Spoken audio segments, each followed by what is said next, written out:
Buen día, mi nombre es Claudia Mireya Rangel Guajardo y voy a presentar la segunda parte de la evidencia del módulo 1 de la materia Derecho Procesal del Trabajo. En esta parte de la evidencia se nos pide dar algunas explicaciones acerca de lo que aconteció en el módulo 1. ¿Qué es un proceso y procedimiento? Nos pide proporcionar ejemplos que permitan comprender claramente la diferencia entre uno y otro. Pues bien, el procedimiento es la sucesión de actos jurídicos que se traducen en etapas dentro del proceso, mientras que el proceso es un conjunto de actos realizados por la ley. Citando a Carneluti, nos dice que el proceso es el todo, mientras que el procedimiento es la parte de ese todo. De una forma más sencilla, me gustó cómo lo proporciona, lo presenta Alcalá Zamora.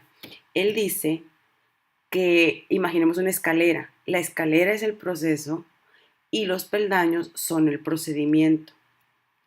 Para tener un poquito más claro voy a exponer dos ejemplos. Uno de información general. Por decir, si deseo adelgazar, debo iniciar el proceso de bajar de peso. Voy a seguir un procedimiento para bajar de peso, esto indicado por un experto.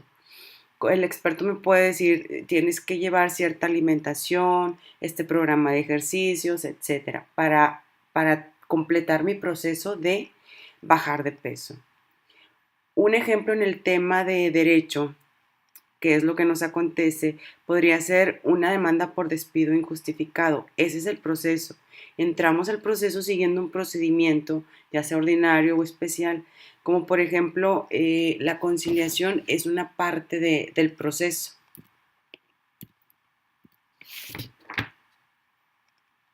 ¿Por qué el derecho del trabajo pertenece al derecho público? Menciona algunas características de esta rama del derecho. Bien, revisando, investigando, por ahí encontré algunos tratadistas sostienen que las relaciones que regula el derecho del trabajo son de naturaleza privada, porque dicha relación no tiene lugar entre particulares. Pero hay algunos autores como Gascón, Marín, Jordana de Pozas, Álvarez, ellos ubican al derecho del trabajo dentro del campo del derecho público. Álvarez sostiene que el derecho del trabajo se ubica más de la naturaleza del derecho público que del privado, ya que la libre voluntad, nervio del derecho privado, se encuentra fuertemente constreñida en este derecho. Para otros tratadistas, el derecho del trabajo pertenece al ámbito del derecho público, porque las normas laborales tienen el carácter de públicos. El derecho procesal del trabajo tiene características de ser autónomo, instrumental y público. Otra de las cuestiones aquí es ¿por qué el derecho procesal del trabajo es una disciplina autónoma? Proporciona algunos ejemplos de otras disciplinas que tengan la misma característica. En relación a la autonomía, el derecho procesal del trabajo posee un dominio suficiente amplio que queda integrado por la conflictiva social que en materia laboral presenta. Tiene además una vasta doctrina procesal laboral que en sus líneas generales es homogénea, ya que está precedida por conceptos comunes, los cuales tienen, respecto de otras ramas del derecho procesal, aspectos marcadamente diferentes, contando para la aplicación o interpretación de las normas con un método propio derivado del carácter proteccionista del derecho laboral. Para Urbina, él dice que es autónomo por la especialidad de sus instituciones, de sus principios básicos y por su independencia frente a otras disciplinas.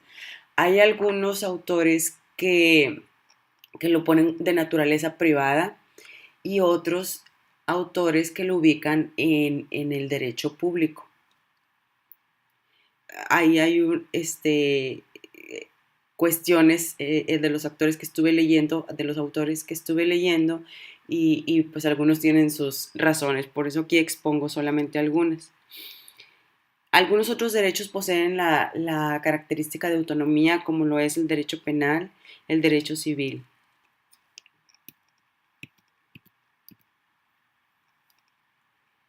Nos pide mencionar los conceptos del procedimiento laboral y cuál de ellos considero que podría ser exclusivo de esta disciplina.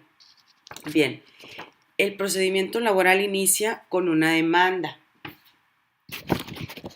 De esta demanda que recibe el tribunal se presentan junto con ella tantas copias como demandados existan. Es decir, se anexan copias para traslado una vez recibida la demanda ante el tribunal, ya sea en pleno o en junta especial. La registra y señala fecha para la primera audiencia, llamada audiencia trifásica. Está después el emplazamiento a juicio. La audiencia deberá celebrarse dentro de los siguientes 15 días de presentada la demanda, pero en todos los casos debe mediar cuando menos 10 días hábiles entre la fecha de la notificación a las partes y la fecha en que deba llevarse a cabo dicha audiencia. Esta audiencia, atendiendo a su denominación, será en fases. Después está la etapa de conciliación. En esta etapa el tribunal, en ejercicio de sus obligaciones, debe procurar un acuerdo entre las partes. Si lo logran, se celebra un convenio que pone fin al conflicto, teniendo éste las características de un laudo. Si no hay convenio, entonces el tribunal declarará cerrada esa etapa o fase y se abre la siguiente, que en este caso es la etapa de demanda y excepciones. En esta fase se concede la palabra primero a la parte que ratifique su demanda, la corrija o la amplíe según sea necesario.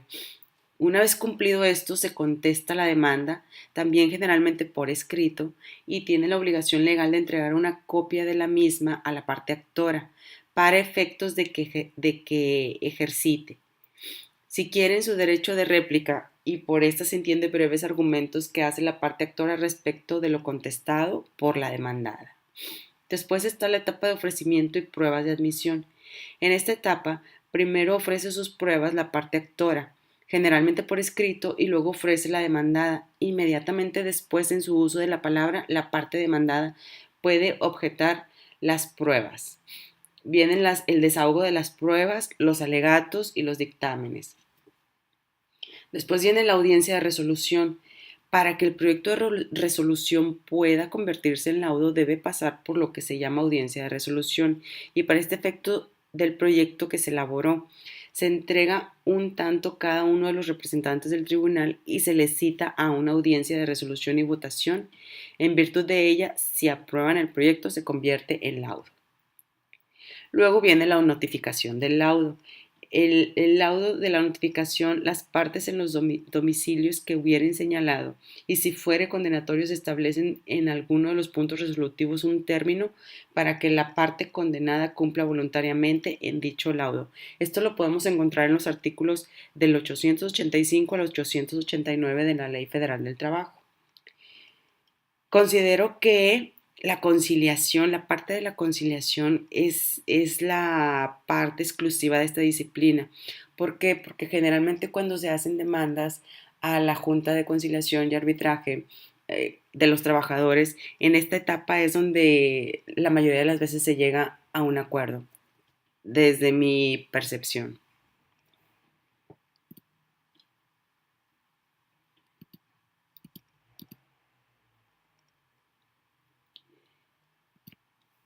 Otra de las cuestiones que vimos en el módulo 1 son los tipos de conflictos. Aquí nos pide mencionar los tipos de conflictos que existen en esta materia y ante quién se presentan y quién los resuelve. Los diferentes tipos de conflictos que existen son individuales y colectivos. Individuales de carácter jurídico. En ocasiones existen discrepancias entre los propios trabajadores respecto a los derechos de preferencia, y estos muchas veces se deciden frente a los tribunales laborales, quien decide en forma definitiva. Están los colectivos de carácter jurídico, formado por los sindicatos de trabajadores y patrones. En su relación laboral, una de las partes constantemente viola o incumple obligaciones contraídas. Los sindicatos, para hacer valer sus derechos en última instancia, el recurso de la huelga, cuyo procedimiento está contemplado en la Ley Federal del Trabajo, que serán temas para otra ocasión. Estos conflictos pueden tener como fin el reclamar derechos jurídicos, prestaciones económicas. Los patrones a su vez también pueden exigir el cumplimiento de las obligaciones de los trabajadores a través del sindicato obrero. Desde luego la exigencia será de carácter jurídico. Y están los individuales y colectivos de carácter económico, porque es común que los trabajadores privilegien indebidamente a un trabajador violando el principio de a trabajo igual salario igual. En este caso, el trabajador afectado reclama acudiendo a cada una de las instancias. Lo mismo puede ser tratándose de cualquier prestación económica a la que tiene derecho. Se presentan ante la Junta de Conciliación y Arbitraje que le pertenezca.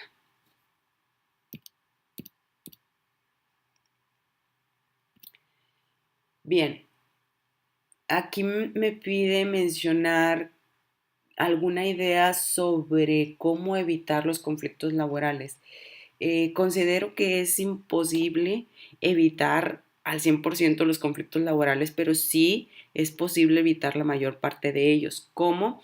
Yo alguna vez, o varias, bastantes veces fui empleada de empresas y entonces algunos de las sugerencias que se tenían era eh, mantener una comunicación activa y sobre todo honesta entre las partes, empleado, jefe, empleado, patrón, más allá del jefe, desde tener las puertas abiertas hacia el trabajador, desde publicar noticias, decisiones tomadas de la empresa que afectan obviamente a todos los trabajadores, publicar en murales, perdón, para que los trabajadores estén enterados de los temas y se pueda evitar el parloteo de pasillo, que es el que generalmente nos afecta y crean conflictos laborales.